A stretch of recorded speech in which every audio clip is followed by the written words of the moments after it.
there was a moment, I think, right after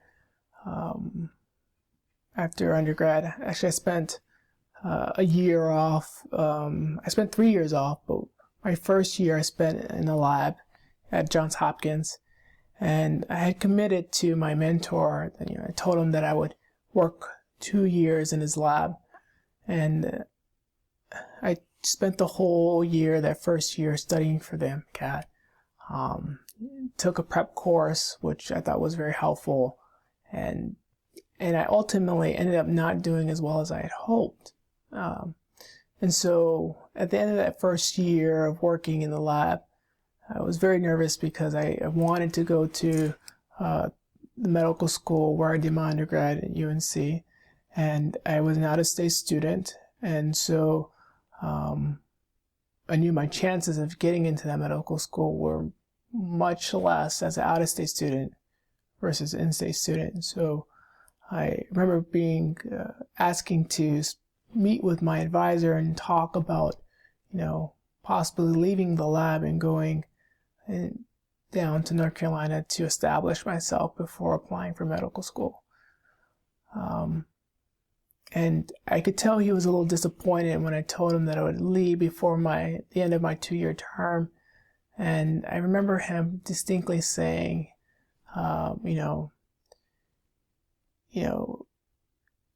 when you gamble, you can either win big or you can lose big. But if you never take a chance, you can either win or lose. So I ended up taking a chance. I picked up my bags, moved down to North Carolina, lived in an empty apartment of a friend of mine who had just moved out for a month, slept on the floor lived out a suitcase and was going on job interviews looking for a job that would be suitable for me to work for the next year, but also something that I could put on my resume so that it won't look like I wasn't doing anything for 2 or 3 years after I finished undergrad. So I worked in the biotech industry, for a couple of years, and ended up applying to medical school. The first time was a huge disappointment. I applied to, I think, maybe 5 or 6 schools. I got 0 interviews.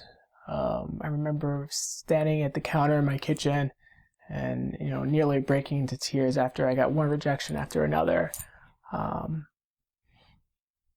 And it humbled me, and I thought about what my mentor said from Hopkins, and I pushed myself a little further, talked to different people in the dean's office. I talked to my mentor. I talked to Dr. Keith, or Mr. Keith at UNC, as well as different people about what I could do to improve my application. That's when I did the MED program, and again quit my job to spend 8 weeks in the summer program to prove to myself and to prove to the institution that I could do the work. So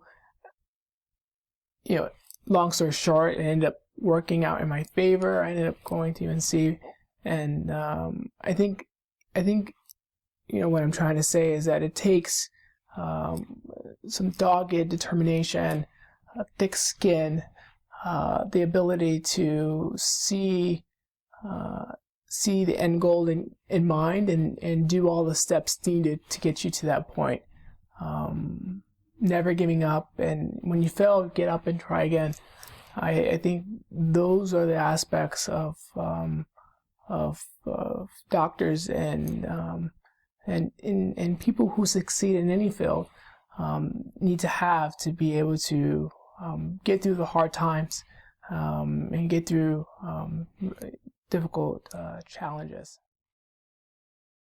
Thank you for watching our videos. We have 2 things that we want you to do. Number 1, please leave a comment below or question so that we can try to make videos to address them, or email us at info@diversemedicine.org.